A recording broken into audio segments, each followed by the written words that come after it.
Aloha and welcome back to SUP FM. My name's Simon Hutchinson, and in the SUP FM podcast every week I chat to people who can inspire and add to your experience of SUP. What you'll find in every episode, whatever your level, is a conversation with someone who's either done something incredible in the sport or who can give you some knowledge, insights and help which will benefit you when you're out on the water. This episode is sponsored by Starboard. Starboard has a reputation for constant innovation and development, and this is woven through their organisation, particularly their board and their paddle design. The creator of the brand, Sven Rasmussen, started in windsurf by producing his innovative boards for his fledgling company back in 1994. And the performance of his boards led to the brand developing into the market leader in only 10 years.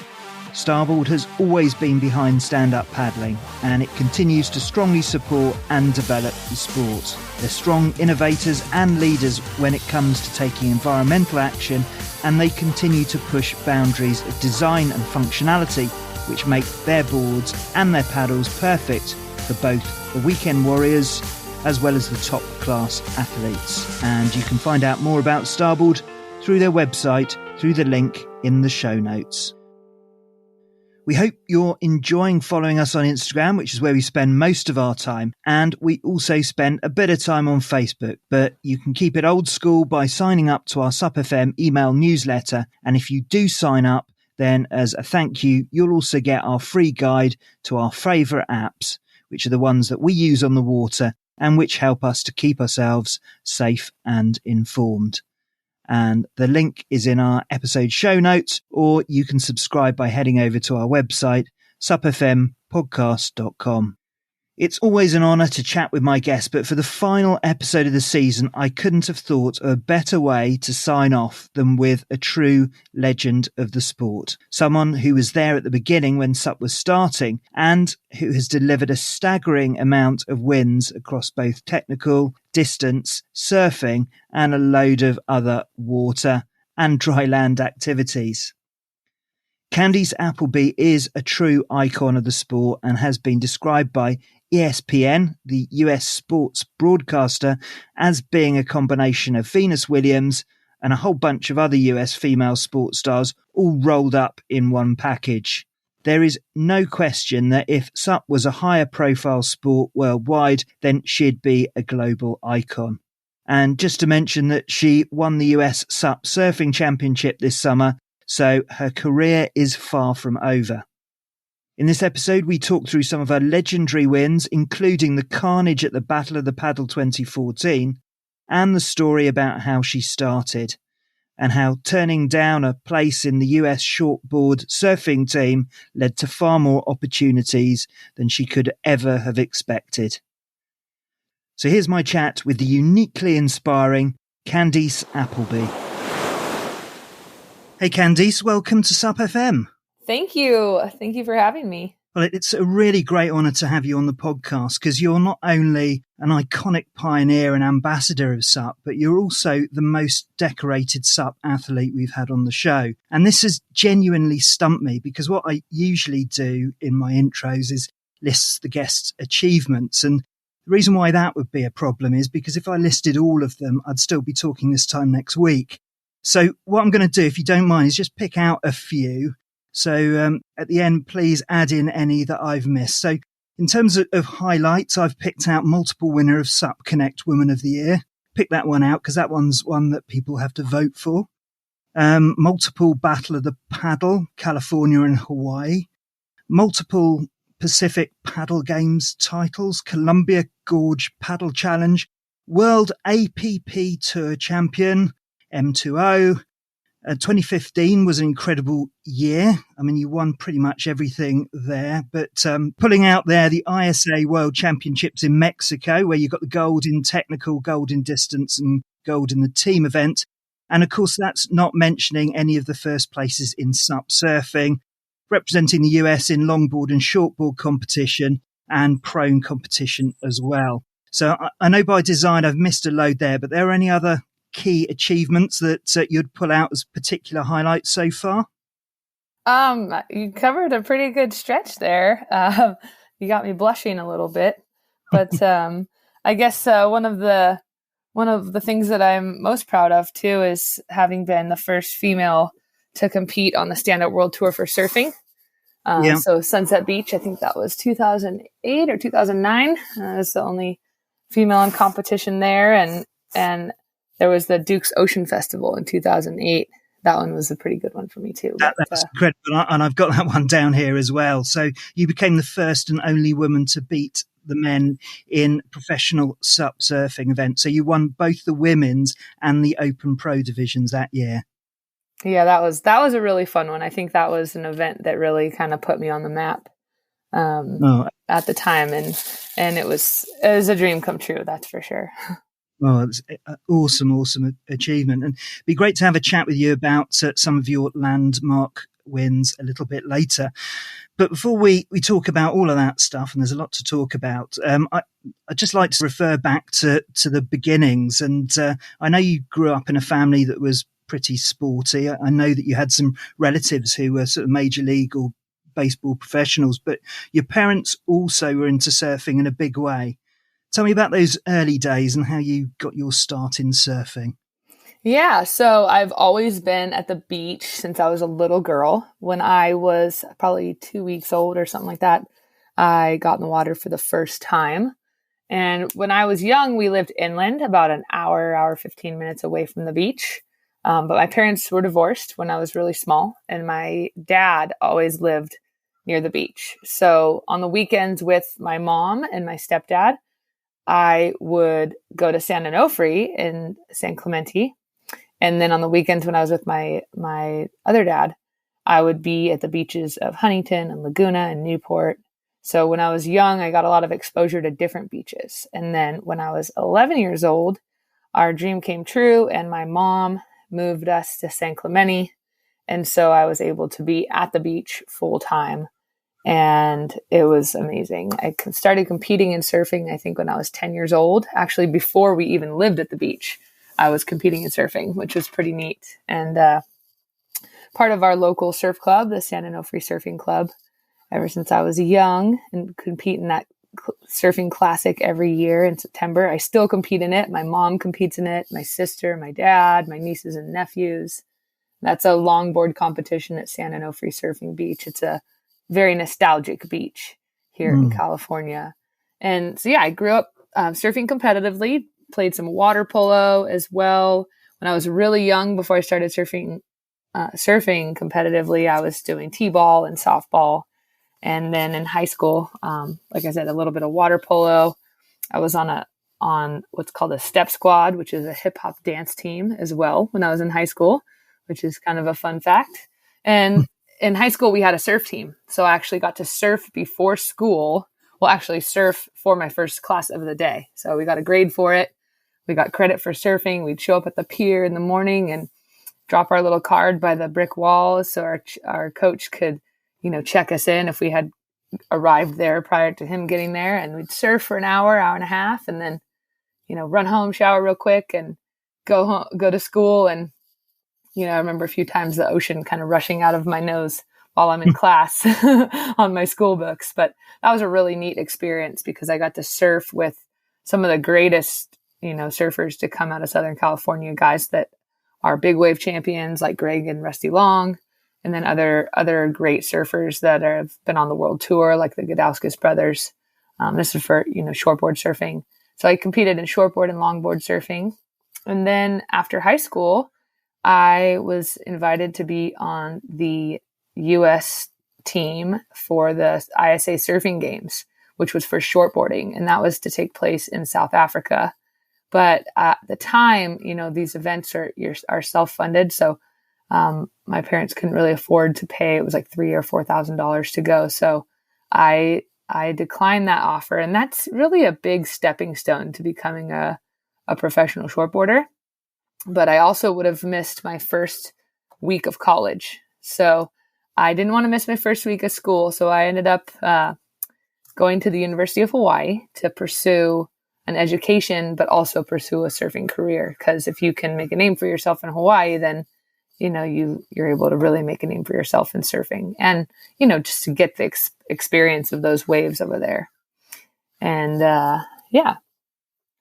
Well, and what did you major in at University of Hawaii? At first I was a bio major. I was going to go to med school and be a doctor, but that wasn't really my dream. I think that was more something that I could have been good at, but my mom really wanted me to be a doctor, but I ended up switching my major to tropical plants and soil science, which is a bachelor's of science degree. Basically, it's a combination of horticulture and agriculture.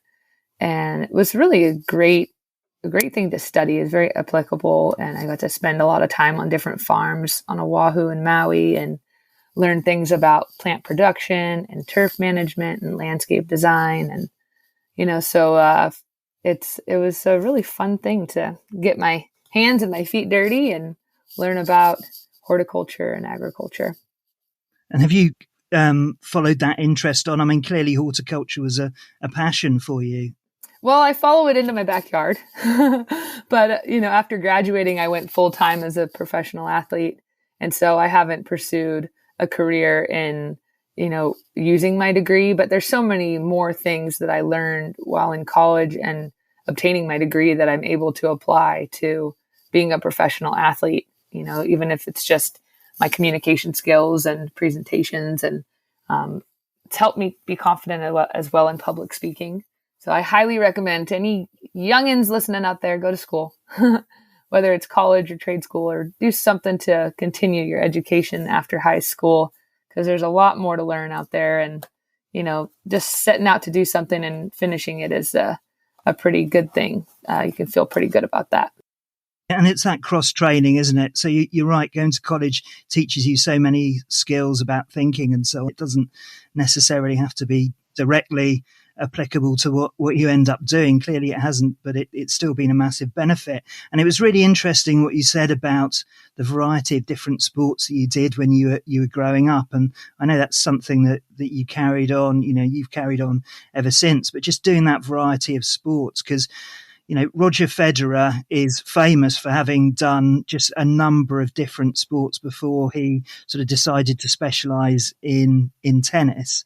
And then you've got the Tiger Woods type approach where it just went down one sort of particular furrow. So what do you think doing lots of sports has added to your skills? And do you think that's been a real advantage to you in some of the situations and some of the race situations you found yourself? Yeah, that's a great question. I think, playing team sports as a kid has really been something that is just really important to learn camaraderie, and that you're not only doing something for yourself. And you can only really play team sports so long unless you go and, you become a professional in a team sport. But trying a variety of different sports as I was younger, and even as an adult now, it really actually builds my confidence in just knowing that I am naturally an athlete. Every few years, I kind of like to pick up something new, try something new, whether it's a different way of training or another sport. A few years ago, back in 2013, 2014, I picked up beach volleyball. And it's great for my fitness, but it's also really great for my mental game to, go through the humbling steps of learning something new, working on your skills in a new sport. It really helped me to gain confidence, because as I was able to excel in that, I'm like, hey, I'm an athlete. Like, that's what I am. Like, God created me with some gifts. And so it also allows me to trick my body, right? I'm tricking my body while also strengthening my mind for ultimately to perform better, really, in stand-up paddling. It's really helped me to have diversity, and it's fun to have hobbies. And I was sort of going to pursue this a bit later on, but let's dive into it now. So I had a really good chat with Michael Booth, and, I mentioned that listen to you on his podcast, which is an excellent interview. But something interesting that he said is that he loves being a beginner at things. And I think when I spoke to him last, he was just building a house, which is very different from his athletic career.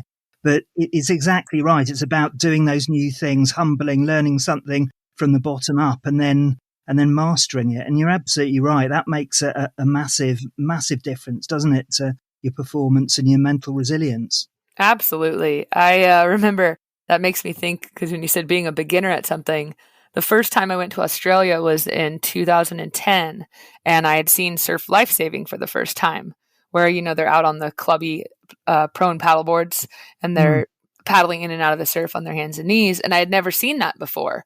And as a kid, I've always loved everything in the ocean: bodyboard, shortboard, longboard, body surf, and then living in Hawaii, I got to experience stand-up paddling and canoe surfing and tandem surfing. And so when I was there, I'm like, what is that? How do I get to do it? So I tried it, and I remember trying it, and I was tipping and falling all over the place. Just, it was a total kook.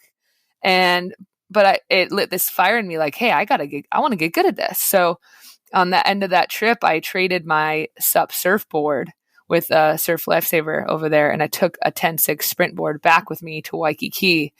And very few people had them over there and at the time. And they're like, what do you have now, Candice? And so it was that was my introduction to traditional prone paddleboarding. And then a few years later, I did Molokai solo prone. And so, yeah, just like what Michael said, it's fun to be a beginner at something, because it relights that fire to improve. And as a coach now, those experiences really help me too, to be able to be a better coach for the people that I'm working with that are new to stand-up paddling. Yeah, absolutely. And being a beginner introduces that that element where you've got to embrace failure before you succeed as well, which is always a really good reminder, isn't it? Absolutely.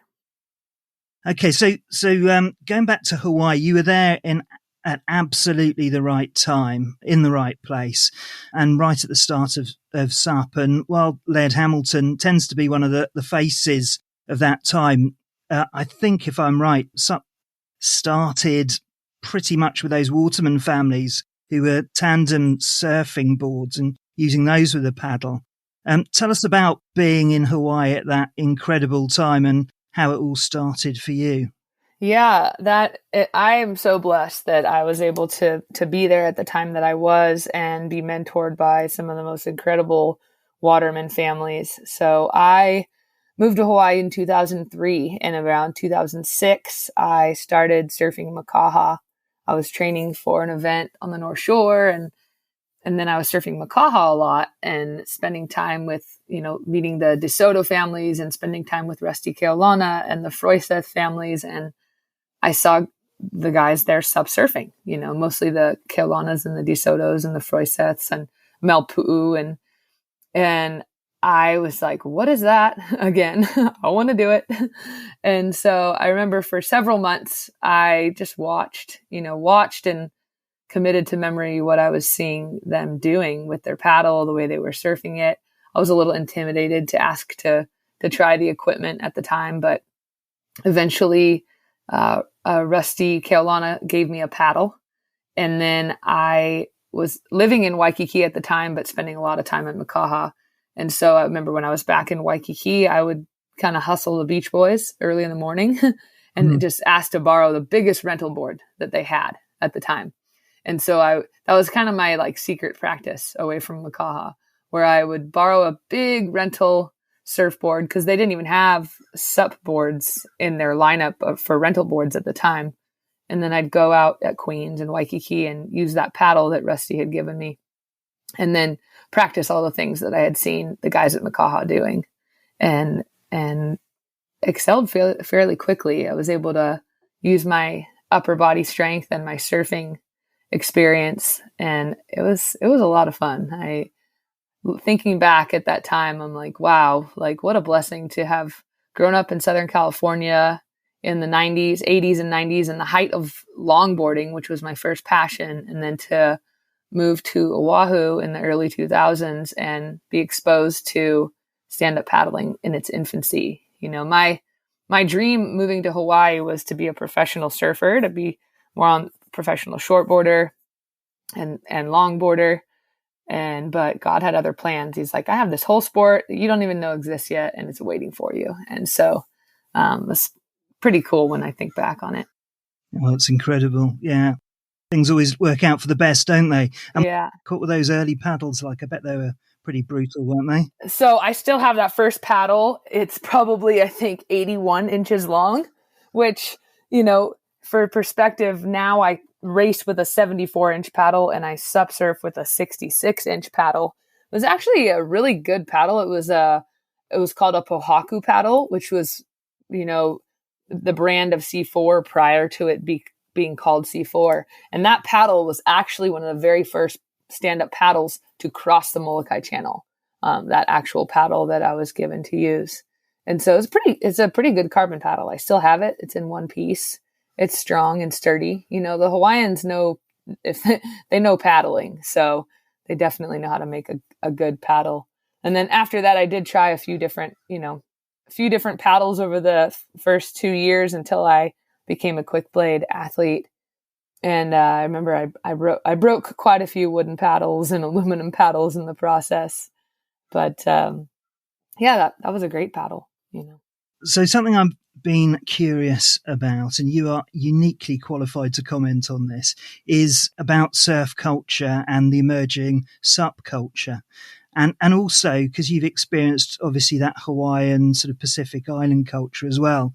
And for me, surf can feel sometimes a little bit exclusive, a bit too cool for school. Sup, clearly I've got skin in the game here. To me is super friendly and inclusive, and it seems to be that way at all levels, whether it's sort of leisure paddling or at competitive level. And also we've got the Pacific waterman culture, which obviously you've been immersed in. So what do you see the differences between these different cultures and how they fit together? That's a good question. When I started stand up, I started in Hawaii, right? And so Hawaii, there's especially Makaha. There's very much a celebration of doing everything.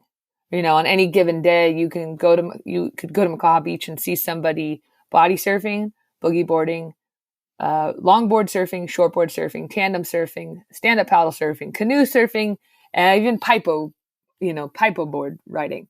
And so, at any one time, you could see all of that, right? And so having experienced stand-up there for the first time was, very well accepted. Now, California was a little bit different. People are, and it kind of goes with the territory of just where you're at, what the break is like, right? Different surf breaks have different localism and territorialism. And so it was definitely different. It still is different in certain areas of California where I live, where you're only allowed to sup in certain locations, and people kind of look at you kind of weird, but then you get a good wave and you blow the fins out and they're like, okay, you're okay, I guess. But as a whole, the cultures, you're right. There's elements of certain surf communities that can be, the cool guy, the cool girl, you gotta be cool enough. But then there's other surf communities that are very, just loving and welcoming and accepting and family oriented. And with stand-up paddling, I've yet to meet or be introduced to a stand-up community that is disgruntled. Everybody seems pretty stoked and happy. And especially, it was interesting. My first experience with racing was kind of on a whim. And I was, I got a call the night before a race from a man named Reedy Noy. He had a couple magazines that were based out of Oahu. And he's like, hey, there's a race tomorrow. You should do it. And I was like, a race? Like, I've never done a race before. Like, what the heck? And he's like, just get the biggest board you can find. So I got an 11-foot Angulo, which is not a very long board to do a 10-mile race on. So I showed up to the race and I did the race. And I think I got second to a woman who was on an SIC. This was in the early days, and SIC has been making downwind boards for a long time. And I remember when I crossed the finish line and at the luncheon after, it was such a different feeling to me than what I had experienced growing up at some surf events, because it was not so much, it just wasn't so puffed up. There wasn't the same kind of egos that I had experienced. And I'm not saying all surf contests are like that, but they're subjective, right? So there's an element of I'm better than you. And, there's some coolness to it. But with this race, it was the Kleinman race on Oahu. I remember just such a deep mutual respect among all the athletes. And it was so fun and so inclusive. And a majority of the athletes were prone paddlers. And then a subdivision had been added, but people were celebrating the fact that, hey, we all started here and we all finished. Didn't matter what place you came in, how fast you were, how ripped you were, how cool you looked doing it. We all did it. And it was a pretty neat experience. And from there I was like, I'm hooked. Like, this is cool. I'll do this racing thing too, Yeah, absolutely. And that's been my experience, albeit, thousands of miles away from Hawaii over here in the UK. There is a particular type of culture. And just in terms of the Hawaiian sort of waterman culture, I mean, there's no way that you could probably sum that up in 5 hours. But what does that look like? I mean, is that a sort of inclusive culture? Obviously, we get elements through the language, through aloha and so on. But just explain about living within that culture as you did. Yeah. Wow. That's It's a big question. Yeah. The term like waterman or waterwoman isn't really something that you can never call yourself. Truly, I think it's something that you earn, and it's something that is imparted to you by the people who have come before you. At least that's what I've learned in my experience. And it's really, I don't know. I have a montage of images going through my mind as I try to answer this question of just some people that are just incredible. It's really, there's people I've seen with stand-up paddling that, they know how to surf, and then they start paddling and they're like, I'm a waterman. It's like, well, maybe not, but it's, the true watermen that I've been able to see and experience and learn from are people that their whole life revolves around the ocean. They breathe the ocean, and they celebrate it, and they steward it, and they teach it to others, and they master their craft on a variety of disciplines, and they fish and they navigate and they lay net, and they, and there are watermen that are in Hawaii and California. And I use that term for men and women in general, but, man, I don't, like you said, I could go on for 5 hours, but, I think that it was the most incredible experience to be able to grow up. I say grow up, I'm still growing up, but to be go through my 20s basically, and learn from all of those folks in Hawaii, the incredible watermen. I'm still learning from them, even though I'm in California, and the great watermen that there are over here as well. I mean, it's just, I'm constantly in awe, and it's continuing to evolve. I mean, you look at Kai Lenny, he's making up a new sport in the water. It seems like every other year, so. We've had Kai on the show, and what a wonderful guy he is, and encapsulates that whole sort of culture and that attitude that we were talking about earlier. Well, you sort of introduced a really good segue into your competitive career, because you talked a little bit about your first race, but just tell us about those early racing days, because there weren't that many big races, I guess, out there. Was Hennessy's one of the first ones? What was going on about that time outside of Hawaii? Yeah, so I obviously did paddleboard surfing before racing, but then when racing started, it was really the Hennessy's races. Paul Hennessy owned a restaurant in Southern California, and he for years put on paddleboard events. And when I say paddleboard, I mean traditional paddleboard events. And so those races were the first races where stand-up paddling started, because they said, yeah, you guys can stand up paddle in these. We'll make another division, and there were quite a few of those races in Southern California. There was, one in Redondo Beach and Manhattan and Dana Point. And then I remember the first one I did was when they came for the international championship, which really at the time was the world championship of traditional paddleboarding, except for Molokai, but stand up paddling as well. So it was called the Hennessy's International Championship, and Jamie Mitchell came out. He was prone paddling it at the time.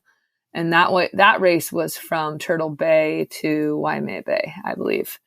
And so my personal race schedule that I would create was revolved around whatever downwind races or, other races there were on Oahu.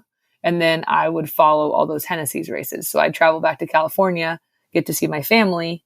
And I'd do all those Hennessy's races that they put on in those early years. And then every once in a while, something else would pop up. I remember there was a race called the Surf Monkey, and that was in Oceanside. And that was probably in 2009, so whenever a race would pop up that I could get to, I would go to it, as long as it was either, in Southern California or Hawaii. And then slowly but surely other races kind of started to pop up. And we had of course the Battle of the Paddle. And then we had two Battle of the Paddles. They were both at Doheny, but the first year was a little farther down at a spot called Hole in the Fence. And it was these laps outside. And we didn't really go through the surf on every lap. And then the second year was at, Doheny, the actual surf break. And then by 2010, we had Doheny and Hawaii. And my first one that I actually won was Hawaii. Those first 2 years, I had gotten second to Jenny Kalmbach and then Shakira Westrup. And then we started BOP in 2010 and 2011, both in Hawaii and California. And by then, lots of other races were popping up. I had done Molokai by then. And it's almost hard to remember. This whole last 15 years has gone by so fast that some days I'm like, wow, oh yeah, that happened. Oh yeah, I went there. I'm like, I need to write this stuff down. Absolutely do. Well, you can start with your webpage there, because it took me ages to scroll down all of those achievements. But just looking back to those early days, so those early days of racing, was it right, the races, weren't they all kind of a bit of a free-for-all? Yeah, as far as, there were divisions, but everybody started together. And so that was a free-for-all. There was no separate women's race or separate men's races. A lot of times it was one big mass start. In a few years after, it would be maybe the women would start a minute or two behind the men, which was a cluster, because that meant the fast women were trying to paddle through the back of the pack of the men. And that created some chaos in itself. But yeah, some races, I'd like to say there were women's divisions in races a majority of the time, but there maybe wasn't the same amount of participation. But in the early days of SUP surfing, there was no women's divisions. It was mostly men's divisions. I was competing against the guys, and famously won at the Duke's Ocean Fair. So the sport is so new, I can hardly describe this as old school, but you mentioned the Battle of the Paddle, particularly the one in California, and that was one of those really iconic events. And those of us who were following the sport at that time really missed that event, and it seemed to attract all of the top paddlers, huge crowds, and and sometimes there were some really difficult conditions, and you won a few of them, didn't you? But 2014 in Salt Creek was a classic. Just talk us through the history of the event, because I think you competed in the first one, didn't you? Yeah, I did. I've done all of them except for one that I sat out because I was injured. But the very first one was 2008. And like I said, that was at Doheny State Park, but it wasn't at the regular surf break that everyone remembers as Doheny. It was down the way at a spot called Hole in the Fence. And that one was loops outside the surf line, right? And I remember I had a board shaped for me in Hawaii. They had just created a board class. They said 12 and a half feet. Okay. So a traditional paddleboard shaper named Dennis Pang, he's pretty famous on Oahu, he made me a race board, but he figured California, flat water, right? So he made me basically a giant prone paddleboard, but to stand on. And so it was a pintail with really rounded rails. I fell off that board about 30 times in that race because it was windy and choppy. And Chuck Patterson won that race. So just to date things a little bit, Chuck at the time was the top dog in racing. So he won for the men. Jenny Kalmbach won for the women. I got second. And then the next year was 2009. It moved over to Doheny proper, the surf break there. Everybody knows where the hammer buoy is. And I believe Jamie Mitchell won that year. And that was the year that Slater Trout got second when he was 12. And that really put him on the map. And then Shakira Westrup from Australia, she got first. And, everybody knows her as a great sup surfer because she's won a bunch of world titles in the ISA events. But what they don't know is that she's a really awesome racer too. So she won that. I got second. By the next year, 2010, we had one in Waikiki outside Fort Tarusi. And that was cool because everybody came out to Waikiki, which was my home at the time. So it was really neat for me to be able to say that, the BOP was at both of my home breaks, really, because I live in San Clemente, but that's the neighboring town to Dana Point, where the BOP at Doheny was. So, yep, we had 2010, both at Waikiki, which I won my first one there, and then I won at Doheny that same year. And then 2011 I won again in Waikiki, and I won again in Doheny.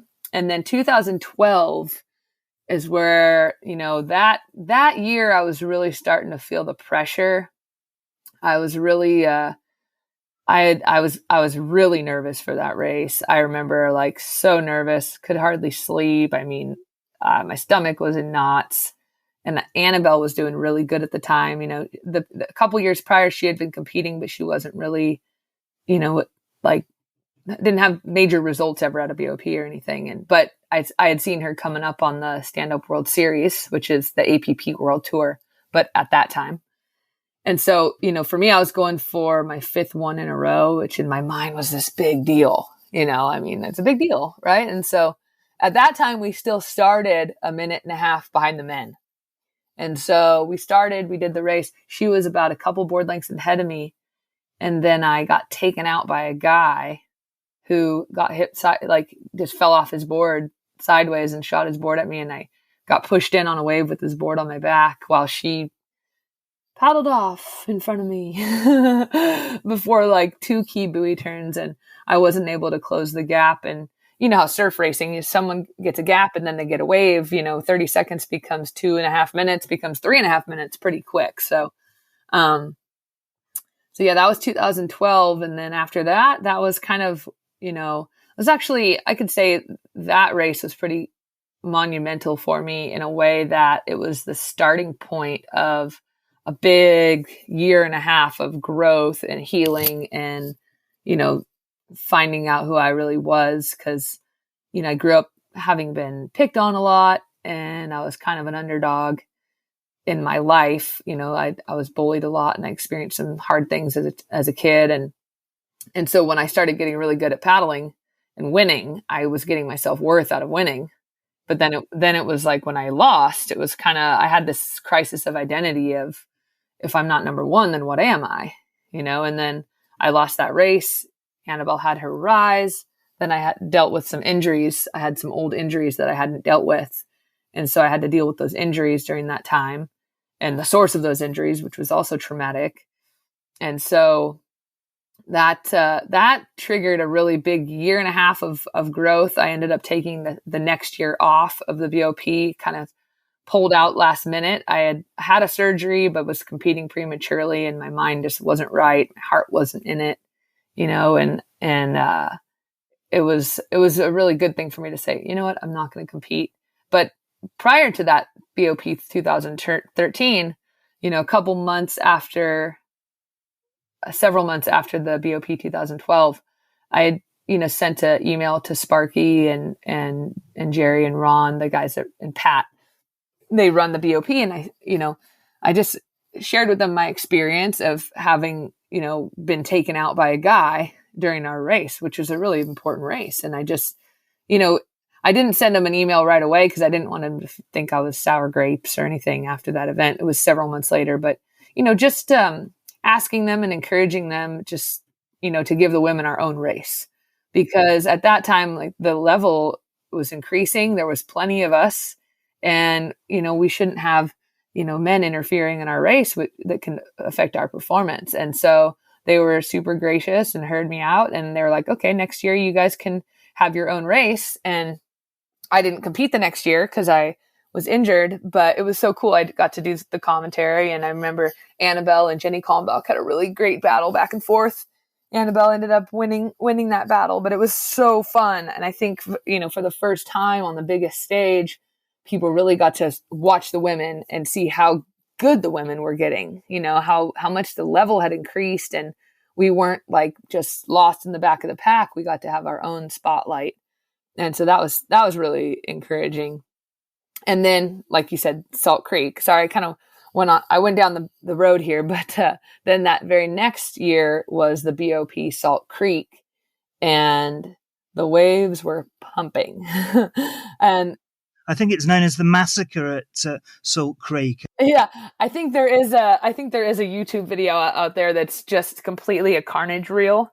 Yeah, I literally watched it just before I came on here, so I will link to that in the show notes. But it was unbelievable conditions, and what a return for you, because you're out on the 2013, but you really came back in that race. Just talk us through your experience that weekend, because that was just, that was just gladiatorial, that whole event, wasn't it? Great for the spectators, not so much for the participants, I'm guessing. Yeah, I loved it. I loved the waves. I think for me, having a surfing background, I have an extra level of calmness in those bigger waves. So I thought it was super exciting. And I was super focused going into that race. I had gone through that year of healing and growth and, finding my identity, which I was able to, put in my relationship with Jesus that couldn't be taken away from me. So when I stepped on the start line for that race, I was fired up to win. I was confident, but I wasn't fearful. I wasn't fearful of, the potential outcome of losing, because I knew who I was. So I was free. That was really the first race where I'm like, hey, I'm free to just be me and do my thing. The outcome doesn't really matter, but I still want to win. And I had a blast. I mean, that it was crazy. I swear when they blew the horn to start us, it triggered a 6-foot set. Like, it didn't look like there were waves coming. And as soon as that horn went, there was a 6-foot set of probably 10 to a dozen waves just stacking. And boards were flying. But, that was one of those events where you just got to be able to stay calm under pressure and not panic, and know how to maneuver your equipment and go through the waves, holding your board, using a lifeguard strap when they're too big to pop over, and just being able to kind of hone in, stay laser focused. I had a really great team of support. At the time, I was paddling with Surf Tech and Joe Bark. Anthony Vela and I were still a couple at the time, and he was coaching me and he was caddying for me. And it was just, I was in the zone, I was in the zone that day, and it was Annabelle and I had a great race back and forth. We went back and forth, and, I was able to win. I think, the BOP races end up being, the winner is really the person who makes the least amount of mistakes, I think, in those races, and whoever is able to ride the most waves smoothly. And that day it ended up being me, and I'm super grateful. And it was fun. It was back and forth. And I think at the time, what I was actually reminded of this a couple of days ago by Anthony. He was psyching me up to do the harbor hoot, because I haven't been really race training. I've been coaching a lot, and he's like, "Come on, you got to do the harbor hoot. All your clients want to watch you race." And so he's pumping me up and telling me old BOP stories about myself. He's always a coach and he's always an encourager. So he was telling me about that race and how people, were surprised, because in the flats I was paddling away from Annabelle, but at the time everyone's like, Annabelle's the fastest, so it was a really great race, and we went back and forth. We both had some great rides. We both had some great beat downs. Unfortunately, she did go the wrong way on one of the buoys. So what would have been a second place finish for her became a third place finish, because she just missed a buoy. But I mean, her and I really raced a 1-2 race. And it was exciting. So was Annabelle your chief rival then? I mean, you've had a long race career, so I guess you've had a lot of key targets, but would you say she was the key rival that you were facing? Definitely. At the time, I'd say from 2012 to, 2017, her and I were pretty solid rivals. Around 2015, 16, we were able to kind of put it to rest as far as like, you know, when we used to walk past each other, it was kind of like flames would come out of our eyes and smoke out of our ears. And, you know, but in the early days, it was hard because when there would be an event, the media at the time would really only cover the winner for the women, but they'd cover the top 3 or 5 for the men. So it almost created this environment where there was only room for one woman at the top. But the reality is like, hey, you give more people recognition. There's room for a few of us, you know? So we were kind of both vying for that top spot at the time. And there were other great women, but there was a good stretch there where, you know, pretty much her, I won everything for a while. But, yeah. So that 2014, that was the last Battle of the Paddle, wasn't it? And then yes, following year, there was the Pacific Paddle Games. And that distance race in 2015 was an absolute classic. And we talked a bit about this off air before. I will link to it in the show notes, including timings to view it. But I think this is possibly the most exciting finish to a race that I've ever seen. So just to put it into context, you were leading the draft. I think there were 4 other people behind you, including Annabelle Anderson and an 18-year-old Fiona Wilde. And I think you ended up, when you came to the final buoy turn, you were about a mile or a huge distance away from the 6th place person. So you had put the hammer down the whole way and they drafted behind you for the whole of that race. Just talk us through going around that buoy and the end of that race. Yeah, that one, I'm glad you mentioned it because that's like an all-time one of my favorites as far as a distance performance. I felt really good about that one. And like you said, I pulled the draft train the whole time, and it's fun for me when I go back and listen to the commentary because the guys are like, oh, you know, Annabelle's really in the driver's seat. She's letting Candice do all the work. She got it right where she wants her. And, you know, but I ended up pulling the whole way. My mindset at the time was like, you know, I knew what smart racing was, of course, but I just didn't care. I was like on such a spiritual high and I just wanted to paddle. And I didn't care who drafted me. I didn't care how much energy they were conserving. I was just like, I knew where my body was at. I knew where my spirit was at, where my mind was at. And I just wanted to go. Like, I felt like in that race, I was on the wings of an eagle. And I remember I was like talking to the Lord and praying and just like, it didn't matter. I'm like, I don't even care. I'm just going to keep paddling.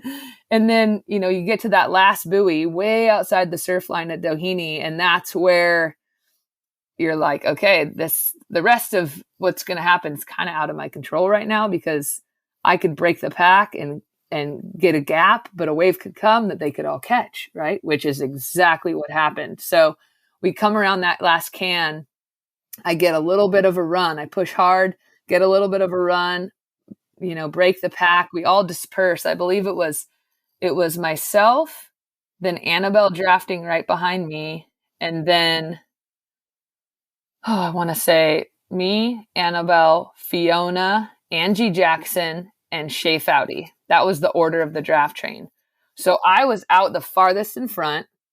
And then Annabelle and Fiona both take off on the wave a little bit late, but Shay and Angie were even farther out. So they were actually in the very best position to catch the wave. They were catching it as it was rolling up. And then Fiona and Annabelle caught it kind of late and they both fell. They dug their noses and they wiped out. But then I was the farthest one in and there was this last little peak of the wave that it was a Hail Mary, just kind of, you know, go for it, get on the tail. And I remember I caught it right at the last bit of the closeout section and my nose poked under a teeny tiny bit, but I was able to bring it up. So then you had myself, Shay, and Angie Jackson riding this last wave in. And mind you, it was high tide at Doheny, which is, you know, that pounding shore break. And so you're pounding shore break, stepping off into deep gravel, like deep coarse, almost quicksand. And there's some pretty cool pictures, I think, of my board caddy, my buddy Carl Ring. He was just like right in the pit there, grabbing my board as I jumped off, and all 3 of us jumped off at the same time. And it was a sprint finish between myself, Shay, and Angie, and I was able to come out victorious. And that one, even just talking about it kind of gets my adrenaline pumping. As I said, I've watched it a couple of times just this evening, and if anyone wants to catch that, just check out the link in the show notes, because it is really quite something to witness. And I still don't know how you managed to do that, particularly with Annabelle and Fiona wiping out shortly behind you. I mean, it was frothing by the time it came to you. So how you caught it, I don't know. I guess it's all of those years on the waves that helped out. But I want to also talk about 2011. You mentioned it already, but that was quite a remarkable year because you took part in a whole load of different events and triumphant in a number of events. So longboard, lifeguard racing, Kahala Challenge. That was a triathlon. You won that. You took part in prone, and you did that alongside all of the premier SUP events. So how did you manage to fit the training in amongst all of those main events? Or was it what we talked about earlier on, where the variety of the events you were taking part in helped to shape the skills and your fitness that you needed for those main SUP events? Yeah, I think at that time, I mean, when I think back about those, I did so many events. I think I did like 30 or 40 events that year. It was absolutely absurd. But yeah, events also kind of became part of the training. There were some times where I would be, you can't really rest and travel and train, and you just got to keep going and doing it all. And I mean, let's see, 2011, how old was I there? That's, I don't even know. That's really showing my age, 25. I was, so when you're 25, you're a superwoman, right? You can do anything. It's just, and so, yeah, a lot of that, all the variety of events definitely helped. All the prone paddling I was doing at the time was great cross training for SUP. And I think I was, sometimes probably running on fumes and just so fired up. And, also in the early years, I was fortunate to get into the sport early, right? I got in early. So by the time there was a field of women, I already had a lot of mileage under my belt. So for many years, I was able to kind of just go and win everything because other women didn't have the opportunity yet to gain as much experience as I had already gained at the time. And so I'm well aware of that as well. Like not taking anything away from my athleticism or achievements, but the reality is that I was already doing it for a few years and I was just so fired up, but yeah, that is probably that year. If I look at that year, I think I was, completely undefeated, which is pretty exciting, but, and like I said, to go from 2011 to then 2012, not winning the BOP, it was kind of crushing for me, I think, winning, when you're winning, that's actually the easy part, learning how to lose is the hard part. So I could talk forever about your racing career. We haven't talked about ISA in Mexico in 2015 or what looks like a pretty nasty wipeout in the Pan American Games in 2019. But I mean, you've obviously had an incredible span of competition and success, and you're getting into the coaching now, which you've been doing for a number of years, but you're getting into that deeply now. But obviously, you've had all this success. You have been an evergreen competitor. I know you mentioned that you've had injuries that you've had to come back from, but clearly, over the span of years, there isn't much that you've done wrong in terms of training. But if you were coaching yourself and you were doing that right back at the start of your career, what advice would you give to yourself? Recovery. 100% recovery. Really, I would have, if I could, I would have beat it into myself. Said, teaching myself to stretch and foam roll and get massages and be a little kinder to my body. I guess as an athlete, our bodies are going to age. Our aging process gets expedited, right? Because you're just putting that much more wear and tear on yourself and on your joints and everything. But yeah, if I could look back and give myself advice of something physical that I could have done differently, it would have definitely been, hey, make sure you take care of your body. This is how you do it. This is how you stretch. This is, those are certain things that I wish I could have been better at. But, I say that now because I hurt a little more now than I used to, but who knows if that was inevitable anyways, right? I think every professional athlete that's done their sport for, over 10 years. And for myself, I think going on 15 now, 14, 15. There's some element of pain that ensues. Just turning on to your coaching, because you've done that now for a little while. You mentioned it earlier on. What sort of buzz do you get out of doing that? Because clearly it's a big passion now for you. Yeah, I absolutely love coaching. I've, with stand-up paddling, I've been teaching for a long time. I think I worked with a company called Paddle Core Fitness all the way back in 2009, 2010 in Honolulu, where I would teach a fitness workout. And, then I was teaching clinics as I traveled, and Anthony Vela and I launched Performance Paddling in 2012, where we would travel and put on clinics basically around the world as we competed. We also coached a youth team for about 4 years of kids that were all over the country. We even had some international kids. And so I've always loved coaching. Him and I launched the Performance Paddling Adult Training Club in 2015, which is a training club that meets 5 times a week. And, we train adults. And then later on that year, we parted ways as a couple, but we remained friends. And he ended up taking over the business, and I continued to substitute coach every once in a while. And then in 2019, I had a few gals that I was coaching privately, in between training and traveling and competing. And then, as you know, in early 2020, COVID hit. And when COVID hit, it was like the world tour stopped.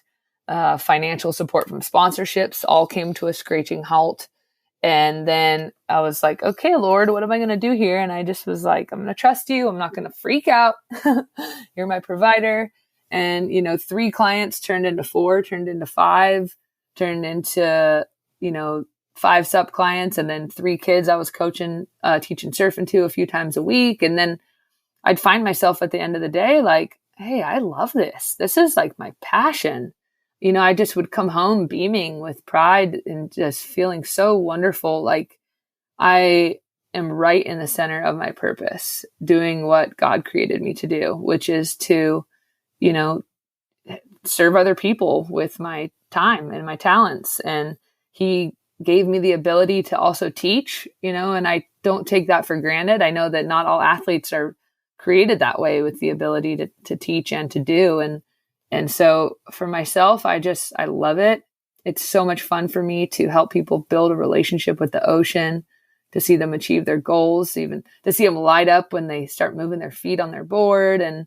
And so from there, I decided, this is the brand I'm supposed to create and the business I'm supposed to have. And, every athlete needs to have, I guess, what they call an end game. I'm not saying I'm finished as an athlete, but COVID actually was the blessing from it for me, was that it gave me time to pivot, and I am able to do something that I absolutely love. And so with encouragement from some clients actually, and some real good friends, my friend Tony, who's been a just great encouragement to me for the last several years. He's created my personal athlete website, and he's now my brand manager for Ocean Academy. He also has encouraged me. I created a business plan and got a little bit of a business loan and officially launched Ocean Academy.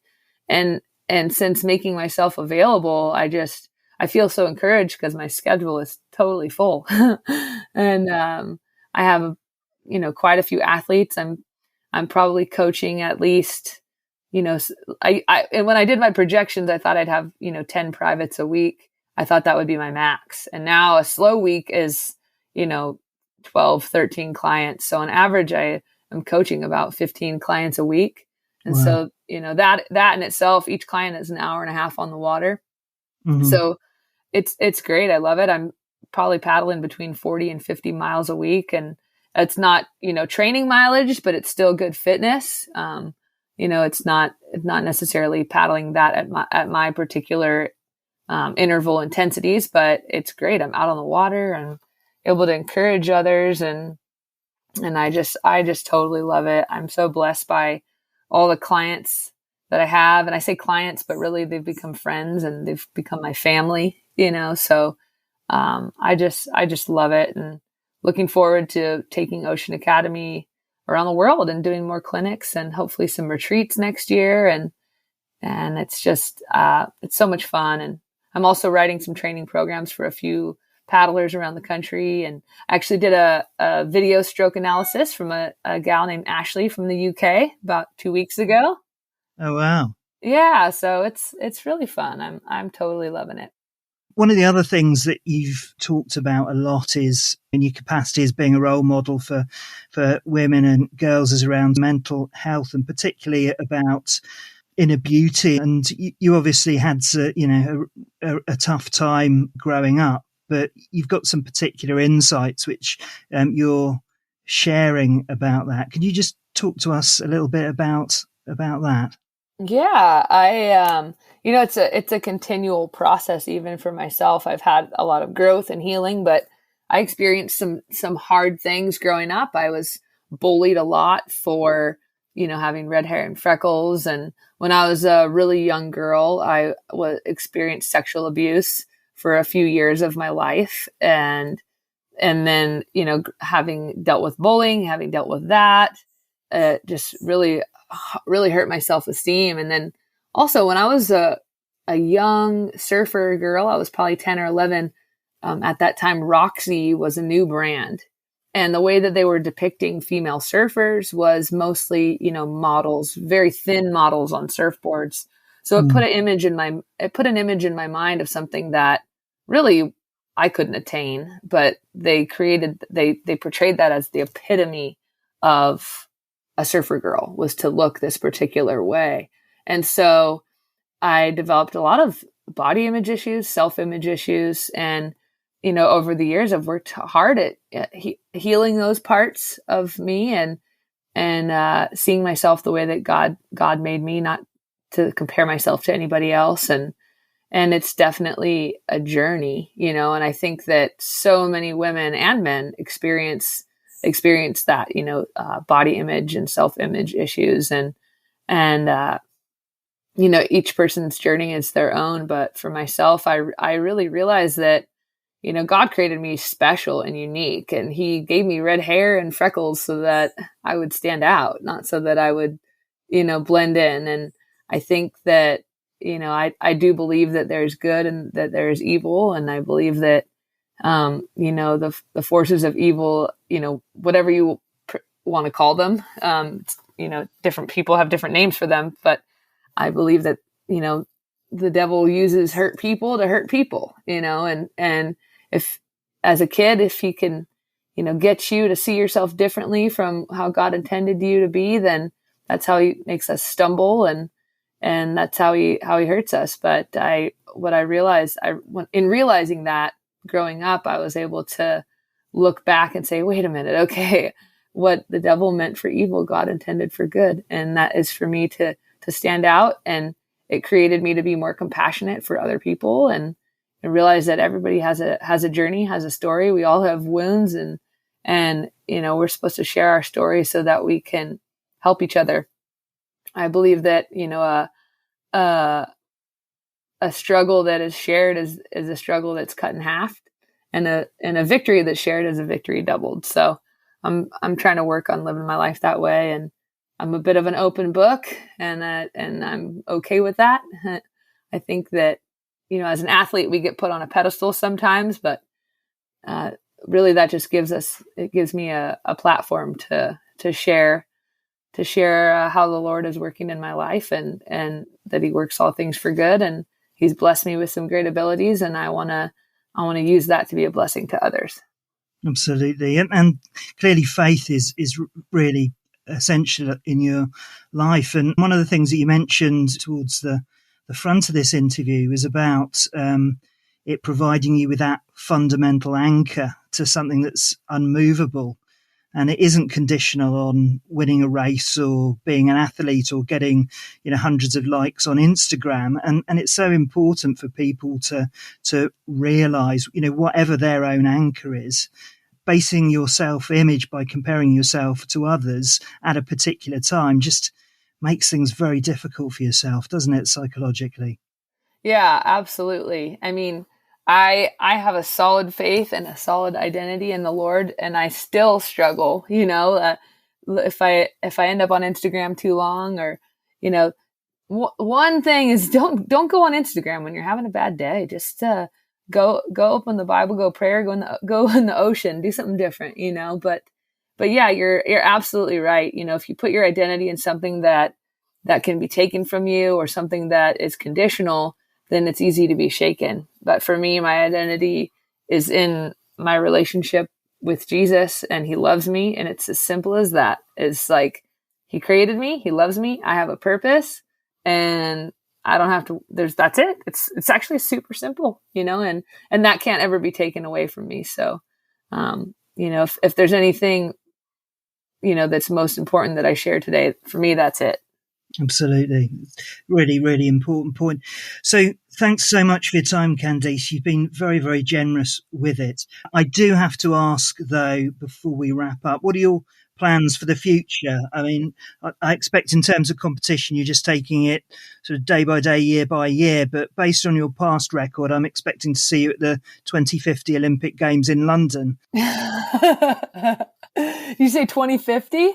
Yeah. Well, ticket as a coach, if anything, 2050. Wow. But yeah, this year with it still being, I'd call it somewhat of a COVID year. I was kind of watching the status of the world tour, and I just had a feeling it was going to continue to get pushed back. So I just stayed the course with building my business. 'Cause like I said before, it's hard to manage training and coaching full time, but I plan next year to figure out a way to manage my time so that I can train and coach. And I definitely plan on competing in some events next year. Obviously I have some of my favorites, which are representing the US at the ISA events. I love to be a part of those. We've got the Pan Ams coming up again in Chile. Oh, no, wait, either Chile or Argentina in 2023. So I've got my eyes set on that one. And, we'll see how this body holds up and where this journey leads me. But I'm not retiring yet. So I'll give you that. Well, we're all very glad to hear that. Candice, thanks so much. Where can people connect with you online? You can check me out on Instagram. My personal Instagram handle is Applesteeze, APPLESTEEZE. I also have Ocean Academy USA on Instagram. If you want to check out my coaching services, check out oceanacademyusa.com. You can find out about private coaching, about clinics, about training programs, video analysis. If you would like to host me for a clinic, if anyone's listening that has a shop or a sub school anywhere in the world, if you're interested in me coming out to do a clinic or a retreat, hit me up. I'd love to come your way and share my knowledge and paddle with you guys. So, check me out, oceanacademyusa.com. And I also have CandiceAppleby.com, but my coaching website, my business is where I'd like to send most of you. So all links, as ever, will be in the show notes. Candice, thanks again for coming on. It's been a genuine honour to chat with such a legend of the sport. And I know I speak for all the members of the SUP tribe listening. So I wish you all the best, and we'll be shouting for you in all your future races and SUP surf competitions. Thanks so much, Candice, and on the water. Thank you so much for having me. It was awesome. I had a blast. Well, thank you for listening, and I hope you enjoyed that chat with Candice. And please don't forget to check out the show notes for all the links referred to in the episode. So that's the last episode of the season, but please don't despair, because if you subscribe to our email newsletter, we can keep you up to date with our bonus episodes and also our timelines for the next season, which is coming next year. and we've already got some great guests lined up. So check out our website to subscribe and keep updated, and that's over at supfmpodcast.com. Well, this is the first full solo hosted season of the SupFM podcast, and I just wanted to say a massive thank you to all the guests who have appeared on the show. I've loved every single chat I've had. Thank you to my wife, who has given great strategic direction, and also for her skillful mastery of Instagram and her creation of stories. But most of all, I'd like to thank all of you for listening, because every listen, every subscriber and every review makes the work that goes into the podcast worthwhile. So thank you for your support, and until next season, I'll see you on the water.